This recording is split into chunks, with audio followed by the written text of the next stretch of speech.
Glória a Deus. Boa noite, amados irmãos. Graça e paz do Senhor Jesus. Deus é muito lindo. Obrigado, viu, minhas irmãs, meus irmãos. Vocês são muito lindos. Deus é maravilhoso. Eu não tinha valor. Pode se assentar. Eu não tinha valor e Ele pagou mais alto preço, o preço do sangue do seu próprio Filho por amor a mim. Isso é uma coisa que não dá para entender, né?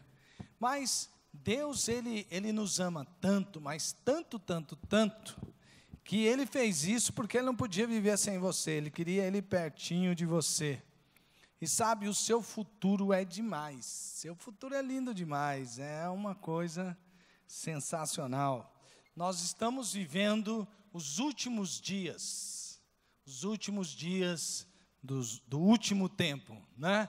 Nós temos muitos sinais que mostram que nós estamos vivendo no último tempo. Porque o próprio Jesus, quando inaugurou essa última era, quando Ele veio à Terra, Ele prometeu voltar. E desde que Ele partiu, subiu aos céus, nós estamos vivendo os últimos dias.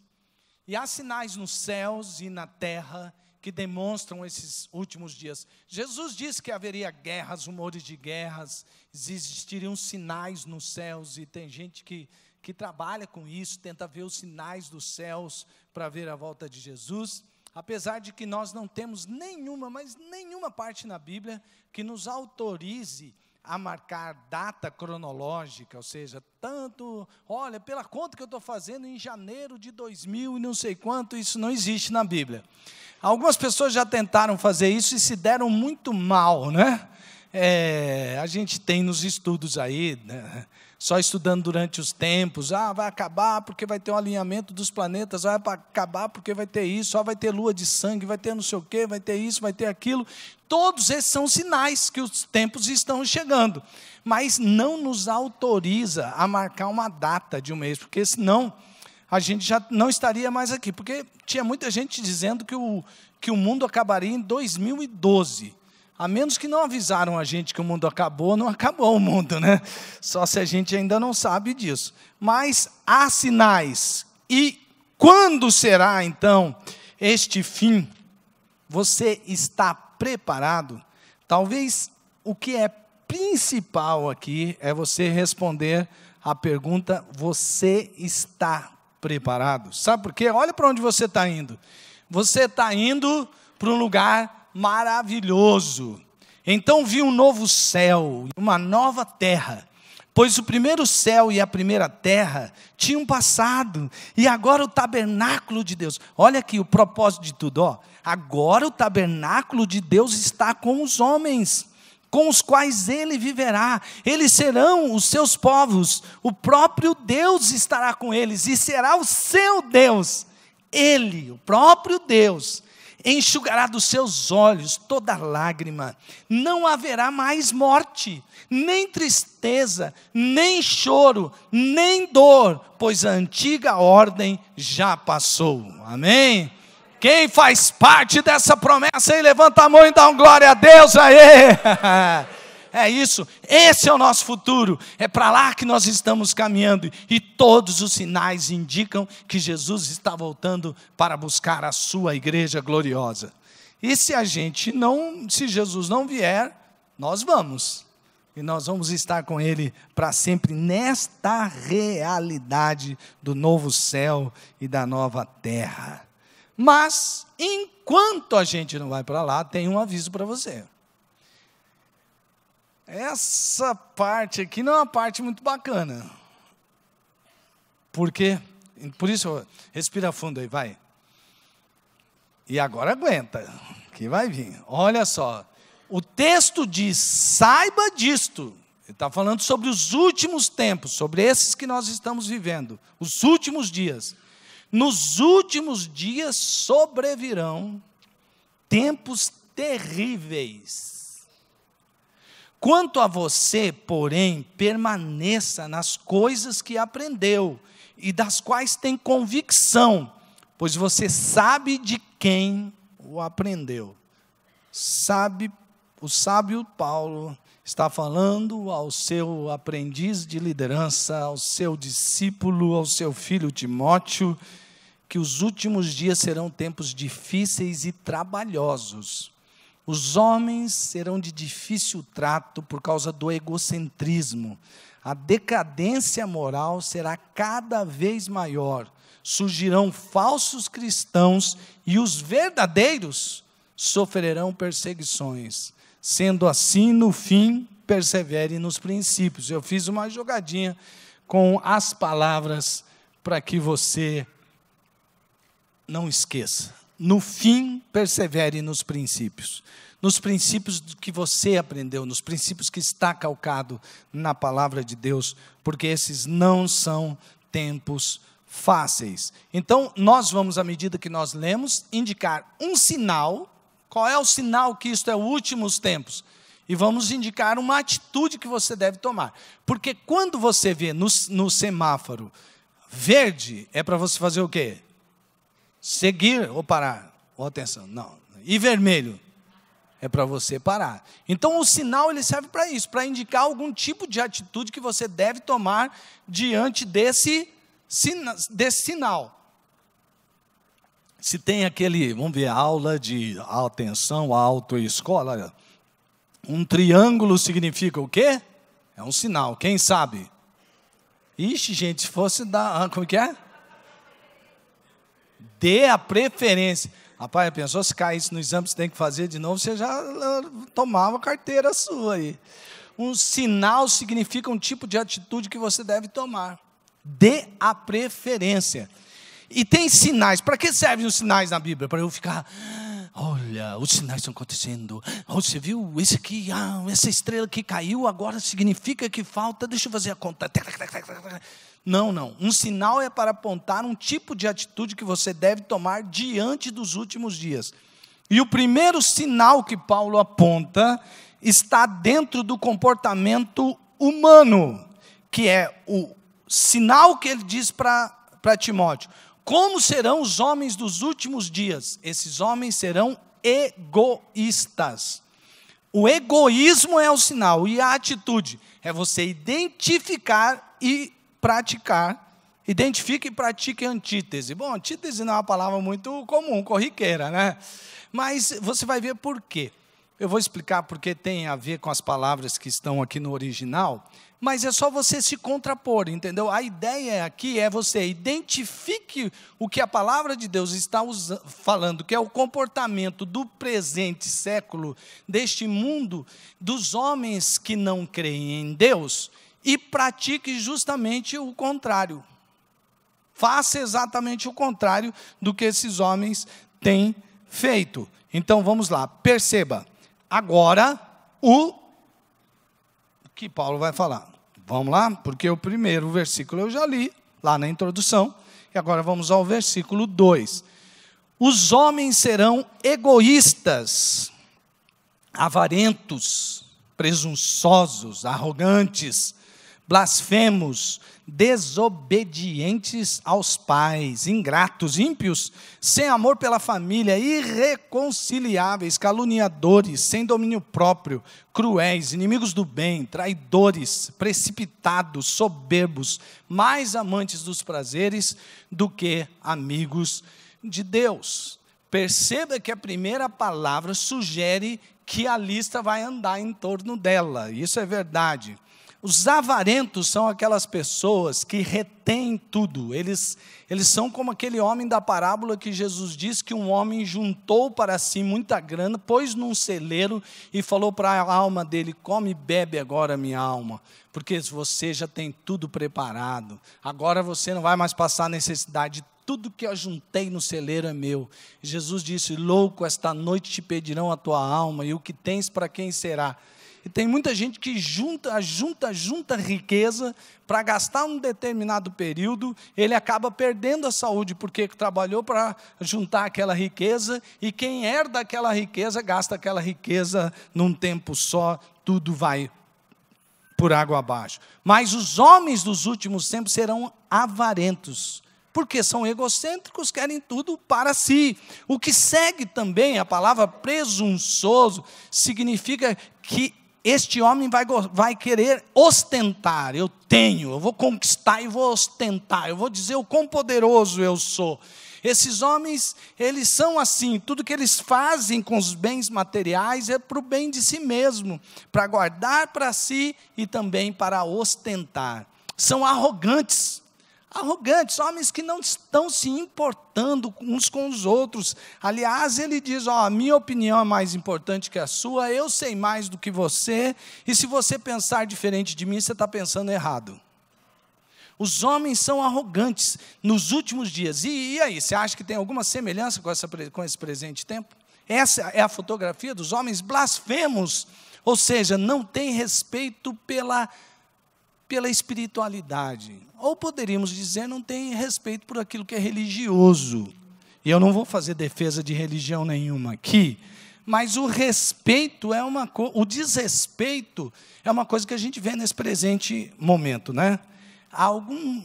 Esse tempinho atrás aqui eu vi que um casal que tem uma ideologia de gênero contrária à igreja católica, eles entraram dentro assim da igreja católica, tinham imagens religiosas ali, eles tiraram a roupa, ficaram nus e praticaram o ato sexual ali na frente.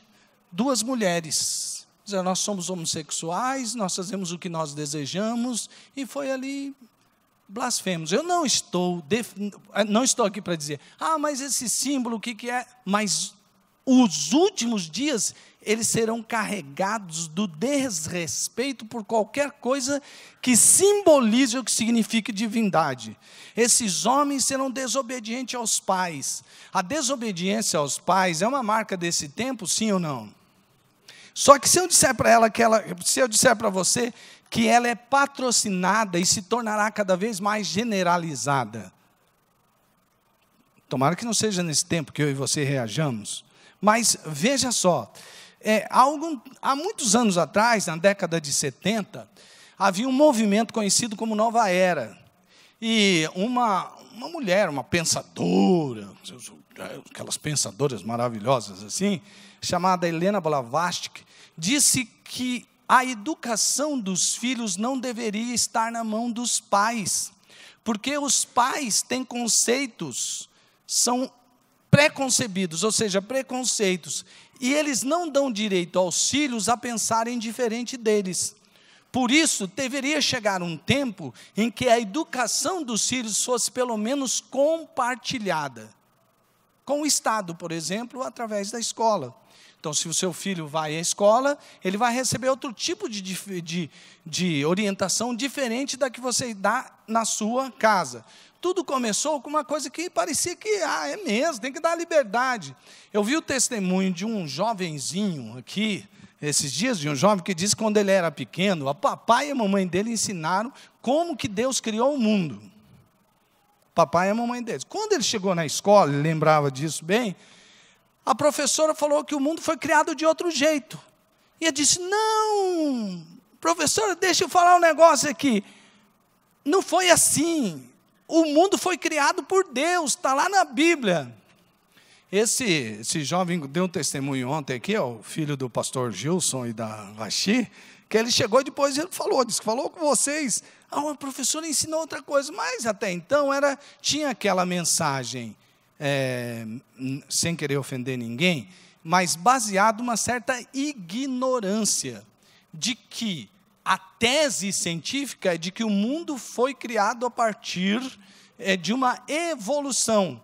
Como se isso fosse tese científica, e depois eu descobri com um cientista, que hoje é instrutor em Harvard, ele me explicou, não, pastor, isso aí não é uma tese, porque não pode ser, isso é uma teoria, assim como o criacionismo é uma teoria de onde surgiu o universo. Então, no mínimo, o que deveria ser ensinado nas escolas, tem várias teorias a respeito de como as coisas foram criadas, não é verdade? Pode ter sido assim, pode ter sido assim, ou pode ter sido assim. São algumas teorias, mas o que se faz não, é negar a fé. O que acontece? Quando aquela professora ensina algo que está diferente do que o pai ensinou, também ali está inserida a ideia de que o filho não precisa exatamente acreditar em tudo aquilo que o pai fala, como se fosse uma verdade. Mas tem hora mesmo, né? O pai não sabe de tudo. Sim, mas o conceito que está por trás disso que é o perigoso. Porque chegaria no tempo de hoje, onde uma criança deve ter liberdade para escolher, por exemplo, se ele sendo menino, pode ser menina, ser menina, independente do que pensam, depois nós vamos falar um pouco mais sobre isso, independentemente do que pensam os seus pais. Então, hoje a desobediência não é só algo que parte de uma criança que os nossos pais nos geraram em pecado, né? E tem essa questão da rebeldia, mas tem que ser ensinado. Mas não somente nos últimos dias os filhos seriam desobedientes aos pais, mas como eles serão estimulados a desobedecerem seus pais. Isso é ou não é uma fotografia dos nossos tempos? Agora pode ficar pior. Pode ficar bem pior. E parece que, pelo que o texto diz, as coisas vão ficar pior. Sabe por quê? Porque os homens serão ingratos. Por que eu falei de antítese? Porque a palavra que ingratos é composta pela palavra charis no grego, que vem precedida da letra A no grego, que significa não grato, o ingrato. E são várias palavras que aparecem aqui como antítese. Os homens não perceberão graça nenhuma. O que Deus fez, se é que Ele fez alguma coisa, fez por obrigação. Fez porque quis. Agora cada um busca aquilo que é de si mesmo.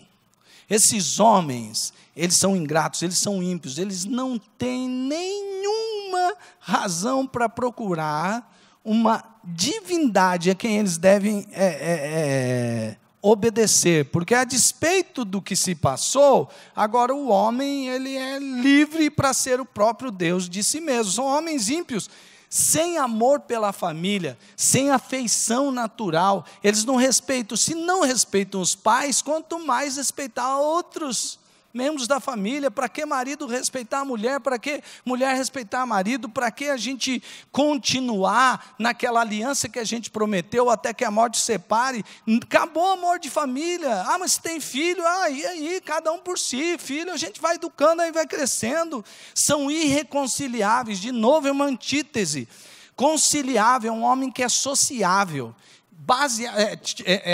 Acontece a mesma preposição na palavra, que diz que esses homens, os homens dos últimos tempos, eles não vão querer entrar em acordo com ninguém. Ninguém que discorde dele, ninguém que seja contra aquilo que ele quer fazer. Esses homens desses tempos, eles são irreconciliáveis, eles não são sociáveis, eles são caluniadores. A palavra caluniador aqui é a mesma palavra que foi usada para colocar o nome do inimigo de Deus no português, diabo, a palavra diabolos, mas com a conjunção colocada antes, significa que os homens dos últimos tempos serão endiabrados. Aliás, eles desejarão que demônios tomem posse deles, para que eles sejam fora de controle, e que tudo seja dominado por esse ser demoníaco. Os homens serão sem domínio próprio por causa disso, serão cruéis. Cruéis significa algo que não pode ser domado. Os homens são feras, totalmente selvagens, inimigos do bem. Se você falar que existe bem e mal, eu vou ser contra esse bem que você fala que é bem, porque não deve existir bem e mal, deve existir apenas a minha vontade, porque eu sou egoísta. Serão traidores. Eu vou fazer um acordo com você, mas se depois esse acordo não for bom para mim, eu traio você. E se eu puder manter esse acordo, mas dar uma fugidinha por aqui, eu fujo por aqui. Por quê? Porque trair faz parte desse presente século. Não é assim nas próprias alianças de casamento, às vezes? Serão precipitados, eles vão parar para pensar. Não vão parar para pensar, vão fazer o que lhes vierem na cabeça, porque eles são egocêntricos, são soberbos. Eu sou o dono de mim mesmo. Aqui está caminhando para um final, porque a soberba aqui significa que o egoísmo, porque a palavra egoísta no grego é philautos, de filéu, que é amor, afeição que um parente tem para com o outro, é esse tipo de afeição, e autos de alto. Então, amor próprio exacerbado é um tipo de coisa que, a hora que você lê todas essas palavras, você tem que chegar à conclusão que os homens dos últimos dias serão ególatras. Eles adorarão a si mesmos, tamanha a soberba, mais amantes dos prazeres do que amigos de Deus. Ele para por aqui a listinha. Deixa eu te contar uma... Agora eu vou continuar o raciocínio que eu comecei, da questão da tão discutida, tem hora que já enjoa isso, né? Mas é importante dizer o que está por trás disso.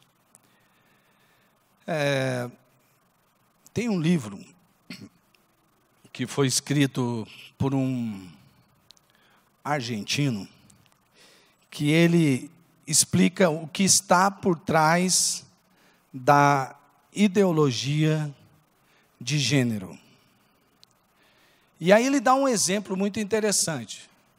Ele fala sobre a escuridão da ideologia da esquerda. Ele faz um comentário político, mas ele acaba falando sobre o que está por trás da ideologia de gênero, que ela quer desconstruir o que a natureza indica que somos.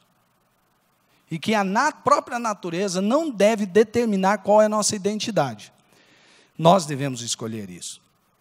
Então, por fim, a ideologia de gênero ela tem como propósito, conforme esse argentino, extirpar a sexualidade de sua natureza. Então, aí vamos ver, eu vou dar só um exemplo.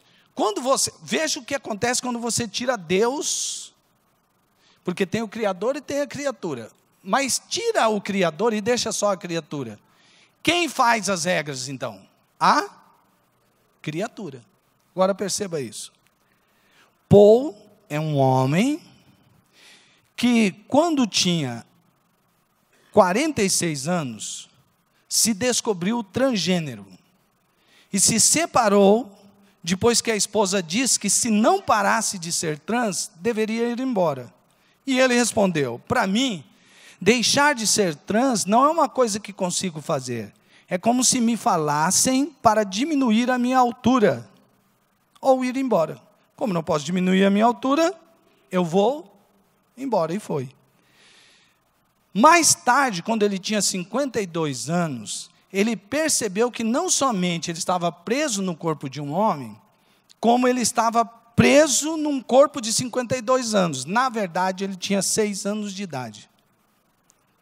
E ele assumiu que ele então poderia ser, ao invés de homem, ser uma menina de 6 anos de idade, mesmo tendo 52 anos. Claro que você vai pensar para mim, mas aí as próprias pessoas vão olhar, agora você ficou doido. Por que ficou doido? Mas já pensou? Você não, cara, olha aí, o seu corpo tem de 52 anos, olha as suas rugas, olha o seu tudo, olha o seu cabelo, ele estava meio careca assim.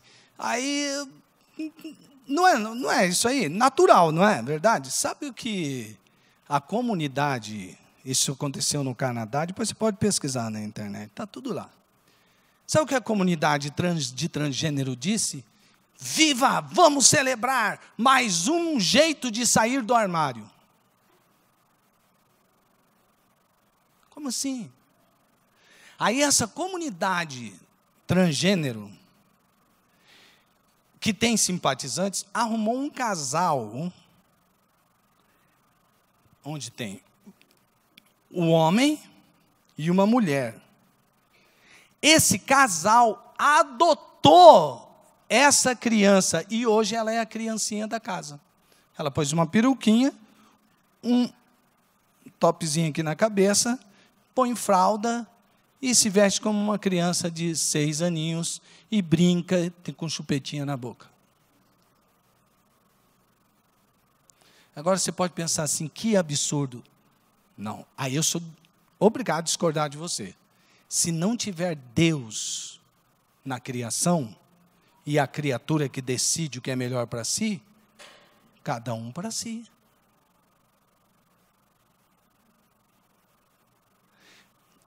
Você vê como esse é retrato dos últimos dias? tiraram Deus da história, tiraram Deus da humanidade.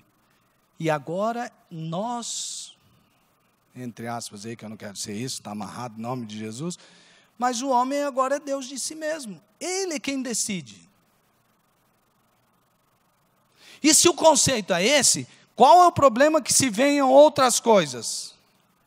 Qual é o problema? Por exemplo, quantos aqui já ouviram falar de pedossexualidade? Levante a mão. Pedossexualidade, levanta a mão. Ok. Pedossexualidade, ou os boy lovers, ou os child lovers, são pessoas adultas que gostam de crianças. O que antes, se um adulto tivesse relação sexual com uma criança, é o quê? Mas o nome é pedossexualidade. Porque, afinal de contas, o que há de problema em você aceitar que pode haver sexo intergeracional? Você viu a mudança dos nomes? Sexo intergeracional. Na Holanda já existe um partido político que nasceu só para defender a pedossexualidade. Nesse mesmo país, há sexólogos que pedem ao Estado que produza pornografia infantil, para assim ficar uma coisa legalizada e correta. Uma sexóloga chamada Lola Pérez, na Espanha, diz que se uma pessoa que é necrófila, ou seja, que quer ter relação sexual com um defunto, ela pode ter com um defunto de qualquer idade, misturando as ideias de pedossexualidade com necrofilia. Por isso deve-se dar liberdade que se um bebê estiver morto e alguém quiser ter relação sexual com ele, não tem problema nenhum. Lola Pérez, pode acompanhar. Está aí o nome, como diz o cara lá, o argentino, se você tiver estômago para isso. O Canadá já legalizou a zoofilia, a Suécia já tem um movimento que está sendo quase bem sucedido para legalizar a necrofilia e o incesto, porque eles creem que é preconceito as pessoas não poderem ter relação sexual com as pessoas de sua própria família, desde que eles queiram. Bom, se você tirou Deus da história, sobrou o quê? Então, você vê como é racional isso? É totalmente racional. Se você tira Deus, pronto, o mundo está na mão de quem? Dos homens. Se bem que eu acho que não é bem na mão dos homens que o mundo está, né? Mas se o homem não acredita em Deus, ele também não acredita em diabo. Este é o retrato dos homens dos últimos dias. Mas há uma continuidade nisso. Paulo está falando isso para o seu filho Timóteo, o seu discípulo. Ele mostra, então, justamente esta fotografia deste tempo, que a busca constante, quase exclusiva de satisfação própria, se tornará o Deus de muitos. O egocentrismo será uma forma de egolatria. E aí, depois de dizer isso, ele apresenta um segundo sinal, que é um sinal dos últimos tempos: os falsos convertidos. Eles estarão infiltrados na igreja e terão até forma de intelectualismo. Porque Paulo também está aqui lutando contra uma seita que entrou sorrateiramente no meio do cristianismo, que foi conhecido como gnosticismo cristão. Ora, se é gnosticismo, não é cristão. E se é cristão, não é gnosticismo.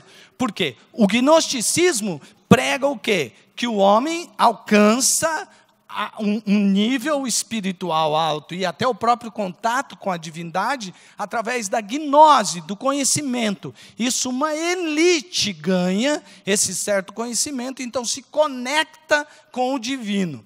Dentro dessa ideia, tudo que é matéria é ruim, então não importa o que você faça do seu corpo ou o que você ou os pecados que você cometa com o corpo, porque isso não conta. O que conta é o teu espírito.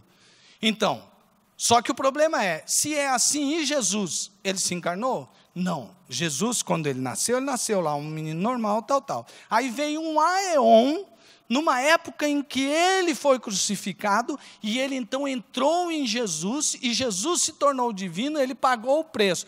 Quando ele foi morrer, porque não pode morrer isso aí, então ele saiu do corpo de Jesus, e Jesus continuou Jesus mesmo. E quando ele ressuscitou, esse aeon toma Jesus, enfim, é uma explicação. Então, se é assim, é a própria negação do cristianismo. Só que a alguns cristãos pareceu interessante essa ideia. E por que pareceu interessante essa ideia? Pela coisa que Paulo estava explicando ao Timóteo na primeira parte. O homem é mais amante dos prazeres do que amigo de Deus. Então, se eu falar que Jesus tudo bem, que ele realmente é o Salvador, que ele realmente é esse aí, deixa Jesus no lugar dele, mas vamos fazer do nosso corpo aquilo que a gente bem desejar. Não é interessante esse tipo de cristianismo, para quem quer ser mais amante do mundo do que amigo de Deus? Isso é um sinal dos últimos tempos. Por isso, amados irmãos, a igreja verdadeira é uma igreja santa. A igreja verdadeira é uma igreja que nega o pecado e que atribui o pecado dos prazeres que não são aprovados por Deus como o pecado da carnalidade. É a igreja que indica que temos 3 inimigos, a saber, o mundo, a carne e Satanás. E tudo que vai contra os princípios da palavra não é de Deus e deve ser condenado, deve ser acusado. E caso nós venhamos tomar uma atitude como essa, nós devemos pedir perdão a Deus. E se confessarmos os nossos pecados, nós seremos livres de toda condenação e de toda acusação em nome de Jesus. Mas nós não podemos entrar nessa onda. Porque Paulo está dizendo, por que eu estou dizendo isso a princípio? Que Paulo está dizendo ao Timóteo, olha, o sinal dos últimos tempos é que haverão falsos convertidos. E olha, a conversa deles vai ser uma conversa enganadora. Mas o que você tem que fazer? Meu filho, não se associe a eles. Quer ver? Vejamos o texto. O texto diz assim, tendo aparência de piedade, mas negando o seu poder, afaste-se também destes. São estes os que se introduzem pelas casas e conquistam mulherzinhas sobrecarregadas de pecados, as quais se deixam levar por toda espécie de desejos. Elas estão sempre aprendendo, mas não conseguem nunca chegar ao conhecimento da verdade. Como Janes e Jambres se opuseram a Moisés, esses também resistem à verdade. A mente deles é depravada, são reprovados na fé. Não irão longe, porém, como no caso daqueles, a sua insensatez se tornará evidente a todos. Perceba que o texto anterior diz que eles têm aparência de piedade. Aparência de piedade. Mas o comportamento deles mostra o contrário. Então afaste-se desse também. Quando eles falam de mulheres, há um caso que ele se refere especificamente, onde algumas mulheres eram levadas por pensamentos desses falsos profetas, que se deixavam levar por todas as espécies de desejos. Ele diz assim que elas aprendem, mas nunca realmente captam o sentido da verdade. Por isso não têm o conhecimento da verdade.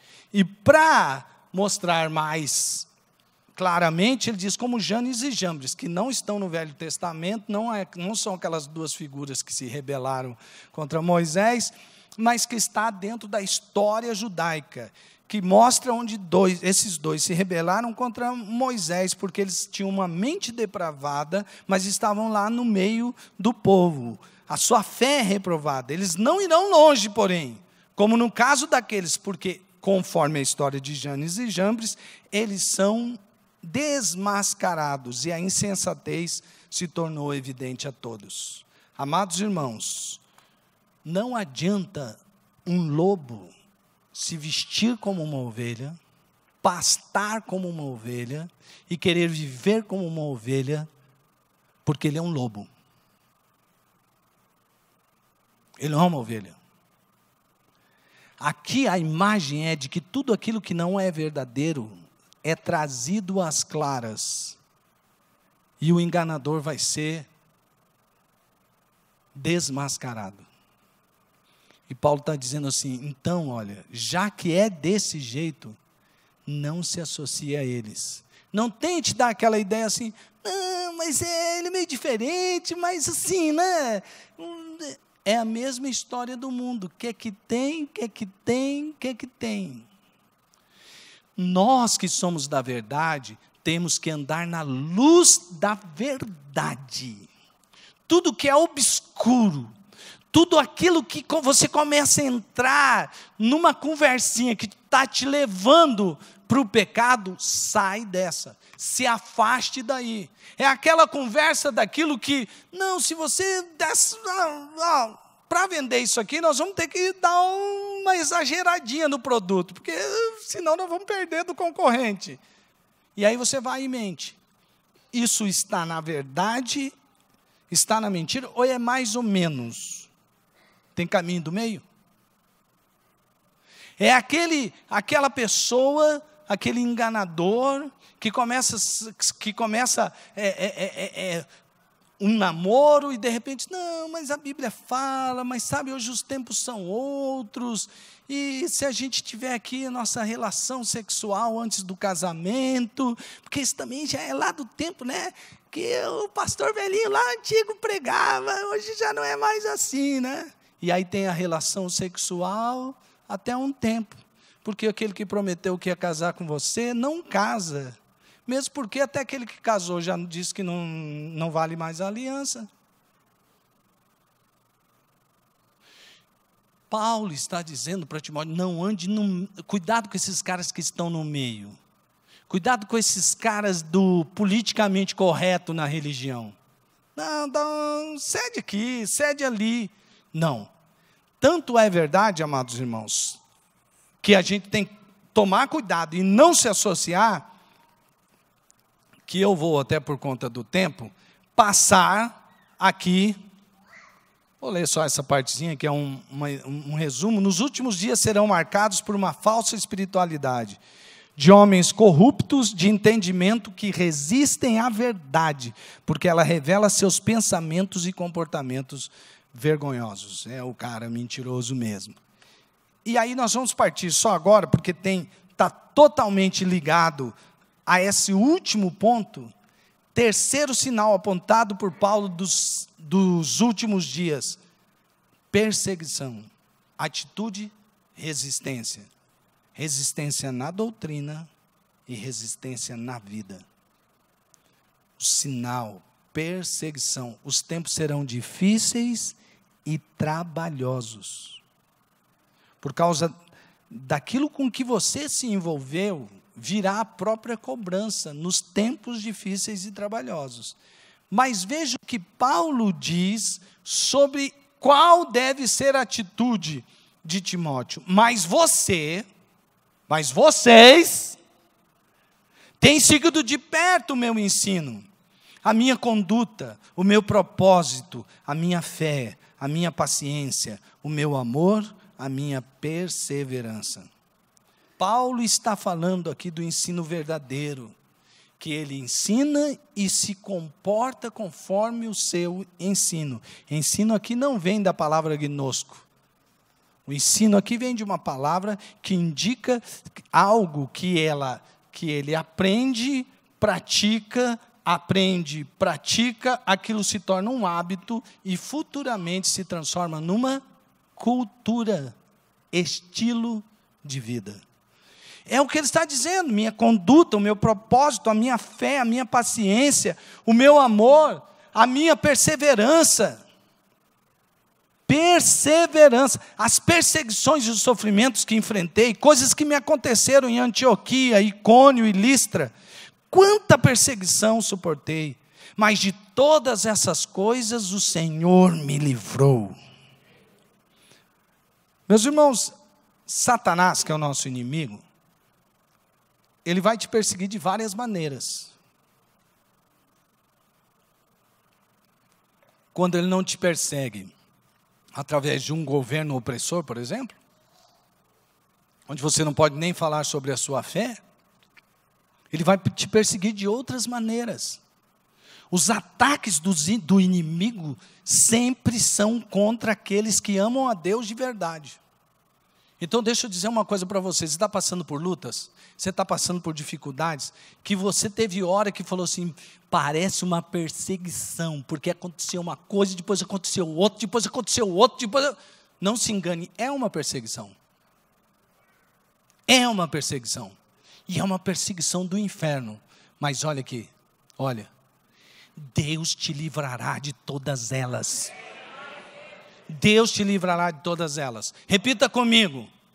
O Senhor é meu pastor e nada me faltará. Amém? Agora repita comigo algo que não é tão fácil nesse capítulo. Diga assim, mesmo que eu ande pelo vale da sombra da morte, eu não temerei mal algum, porque tu estás comigo. A tua vara e o teu cajado me protegem. Amém? Porque o sentido é justamente isso, meus irmãos. Ele não está dizendo assim, eu sei que existe uma versão, não vou ficar tentando corrigir versão de Bíblia aqui, que quem sou eu para fazer isso, né? Quem sou eu na fila do pastel aí? Mas é o seguinte, a melhor tradução, ao invés de ser ainda que, porque parece assim, vamos dizer que eu passe. Não é assim. É dizendo assim, mesmo que. Sabe por quê? Todos nós já passamos por vales da sombra da morte. E infelizmente, vou dizer, nessa parte, não foi o último. Mas saiba de uma coisa, quando você andar pelo vale da sombra da morte, sabe o que está acontecendo? Deus está tirando você de um lugar onde você não ia ter mais pastos verdejantes. Deus está tirando você de um lugar onde você não teria mais águas tranquilas, para te levar para um lugar de pastos verdejantes e águas tranquilas de novo. Mas entre um vale, entre um pasto verdejante e águas tranquilas e o outro, que será ainda melhor, existe o vale da sombra da morte, e você vai ter que passar por ele. Mas quando você passar por ele, saiba que o Senhor vai estar ali com você, e Ele livrará você do laço do passarinheiro, e Ele livrará você das pragas que querem te matar e te destruir, porque o Senhor pode todas as coisas, e Ele ama você. O Senhor é assim. Esse é o nosso Deus. E eu sei que eu estou falando para pessoas aqui que estão exatamente passando pelo vale da sombra da morte. Você não está sozinho aí, meu irmão. Mas Deus nos livrará dele. De fato, os que desejam viver piedosamente em Cristo serão perseguidos. Aí parece assim, quer dizer que, cara, se eu me entregar de solução e fazer o que me der na telha, olha só que legal, eu vou ter os prazeres e não vou ser perseguido. Se eu não andar na verdade, porque perseguição parece que é para os que andam na verdade, para os que andam, isso aqui é muito esforço, isso aqui é muito trabalhoso mesmo. Contudo, os perversos e impostores irão de mal a pior, enganando e sendo enganados. Meu irmão, é líquido e certo, o traidor um dia vai ser, o enganador um dia vai ser. Quanto a você, porém, permaneça nas coisas que aprendeu e das quais tem convicção, pois você sabe de quem o aprendeu. Meus irmãos, eu aprendi coisas preciosas da palavra de Deus, desde que eu me converti. Eu me lembro do pastor Jonathan me ensinando coisas simples, e nelas eu sou agarrado até hoje. Pode-se desenvolver um certo intelectualismo teológico, que beira a loucura. Mas eu disse ao Senhor ainda esta tarde, eu escolho ficar nas coisas simples da palavra de Deus. Sabe o que Paulo fala depois para Timóteo? Ele diz assim, ó, você sabe de quem as aprendeu. Ele não está falando só dele, ele está falando da avó Loide, que ensinou o Timóteo desde pequenininho, a avó dele, os caminhos do Senhor. Tem gente que parece que hoje só pode ensinar o cara que sabe grego, hebraico, filosofia, teosofia, teologia e tanta coisa que ia que nem vai mais. Esse pessoal que ia, né, está indo não sei para onde. Então, Paulo está falando assim, esquece dessa coisarada aí. Atenha-se nas coisas simples da palavra, nos fundamentos da palavra, naquilo que você foi ensinado, essas coisas que você tem convicção. Porque desde criança sua avó te ensinou isso, rapaz. Nas sagradas letras que são capazes de torná-lo sábio para a salvação mediante a fé em Cristo Jesus. Salvação, porque quem não segue a Escritura está perdido. E ele termina dizendo, toda a Escritura é inspirada por Deus. E é útil para o ensino, para a repreensão, para a correção e para a instrução na justiça, para que o homem de Deus seja apto e plenamente preparado para toda boa obra.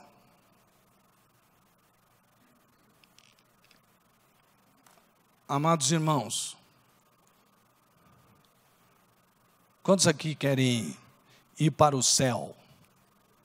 Sabe o que é céu? Céu é exatamente a presença de Deus, sem mais nenhuma limitação do pecado enquanto nós vivemos aqui. Porque Deus já está conosco e está em nós. Mas o céu é exatamente a plenificação dessa presença. Foi por causa disso que Jesus morreu. Porque o céu não é céu sem Deus. Deixa de ser céu. Mas para Deus, o céu não seria tão bom se você não estivesse lá.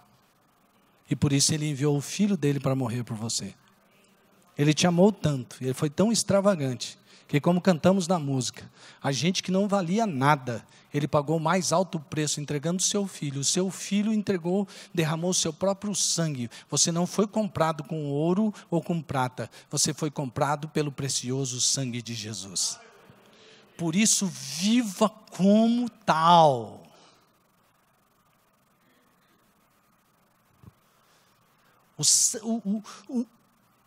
O teor universalista de não fala isso, não negócio de Deus, de céu, de diabo, de inferno, de lá. Tá, a gente não vai ficar só falando nisso, é verdade. Eu concordo que tem uns caras que só ficam falando nisso, coisa chata, e nem sabe o que é céu, nem sabe o que é inferno, Deus e diabo. Ok. Mas agora, eu tirar isso de dentro da nossa própria doutrina é tirar tudo. Vamos acabar do mesmo fim como os que não creem em Deus. Porque não se engane, a hora que eu tirar o diabo e eu tirar o inferno, qual é o próximo passo? Toda a Escritura é inspirada por Deus e útil para o ensino, para a repreensão, para a correção e para a instrução na justiça, para que o homem de Deus seja apto, seja habilitado, seja plenamente preparado para toda boa obra. Por isso, quando você passar por tribulação, glorifique a Deus, você está ficando melhor. Você está ficando melhor, você está ficando melhor. E você sabe, Jesus sofreu, e você é corpo dele. Talvez você esteja sofrendo. Mas depois de Jesus ter sofrido, depois de ele ter padecido, depois de ele ter sido derramado todo o seu sangue por nós, depois de ele estar morto, e esse é o teu destino também? Mas ele não para por aí. Depois disso ele foi à sepultura, mas ao terceiro dia ele ressuscitou. E como diz a música, se ele ressuscitou, você também.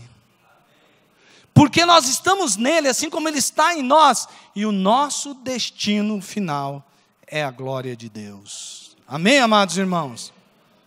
Então, vou terminar como comecei. Então, eu vi um novo céu e uma nova terra, pois o primeiro céu e a primeira terra tinham passado.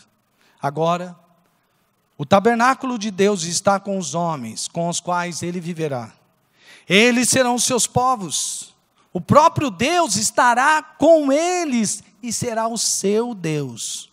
Ele enxugará dos seus olhos toda lágrima. Não haverá mais morte, nem tristeza, nem choro, nem dor, pois a antiga ordem já passou. Se você está indo para lá, fique em pé.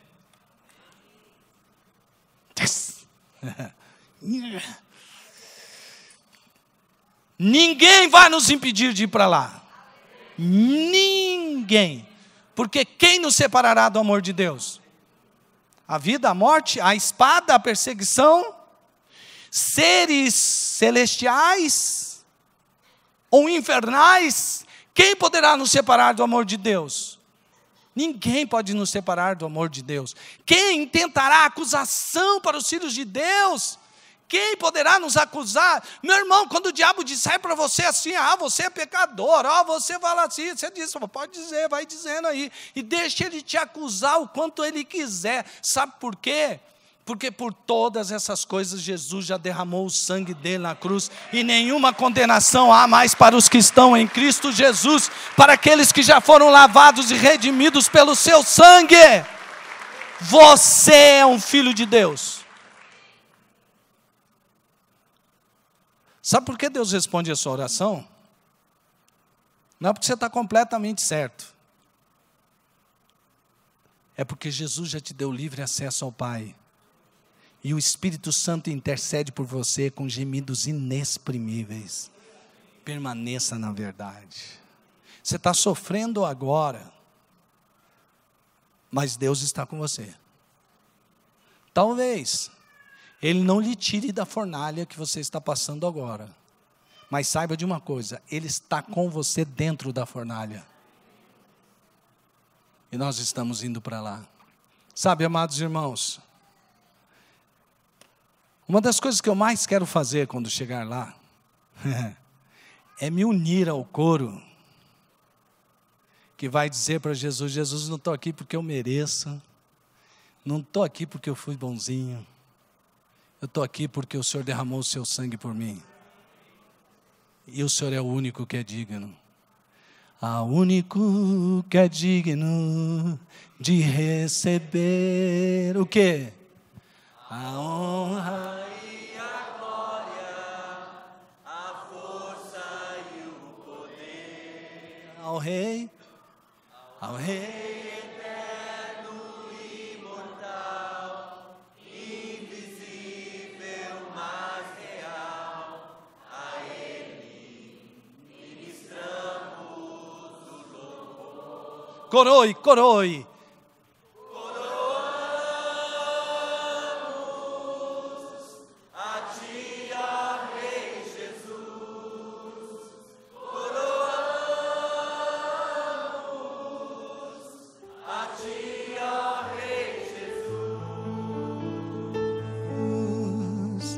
Adoramos o teu nome, nos rendemos aos teus pés, consagramos todo nosso ser a ti. Coroamos, coroe.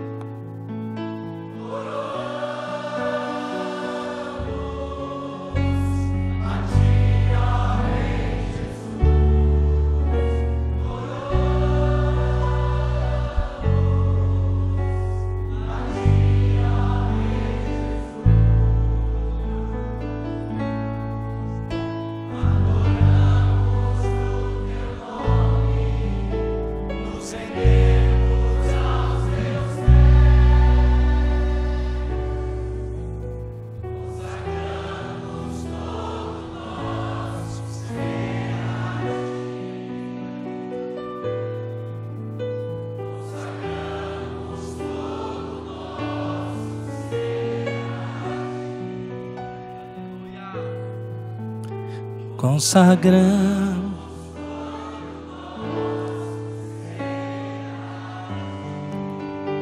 Senhor Jesus, nós queremos lhe pedir perdão por todas as nossas reclamações. Quem somos nós para reclamar da nossa dor, depois de toda a dor que o Senhor passou naquela cruz, Jesus? Quem somos nós para reclamar de sofrimento, depois de tudo que o Senhor sofreu por nós, Jesus? Quem sou eu para desanimar diante das lutas, depois de tudo que o Senhor lutou por mim, sem nunca pensar em desistir ou desanimar? Quem sou eu, ó Deus? Quem somos nós?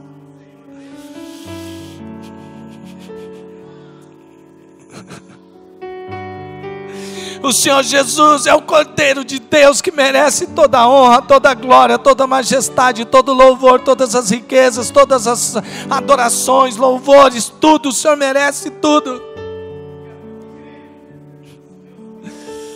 Oh Deus, nesses últimos dias, ó Deus, nos ajuda a não nos comportar como esses que são do mundo se comportam, ó Deus, porque nós já fomos livres do mundo. Livra-nos do egoísmo. Livra-nos, ó Deus, de nos associarmos a homens maus e fazer parte das suas ideias. Livra-nos, ó Deus. Livra-nos de todo engano. E Senhor, nos leva a ter força, Espírito Santo, para permanecer na verdade. E depois de haver feito tudo, permanecer em pé, dando glórias ao Cordeiro.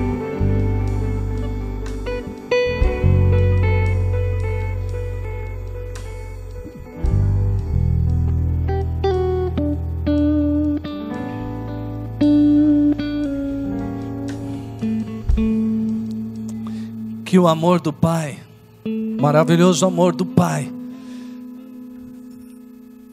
seja experimentado, sentido todos os dias da sua vida.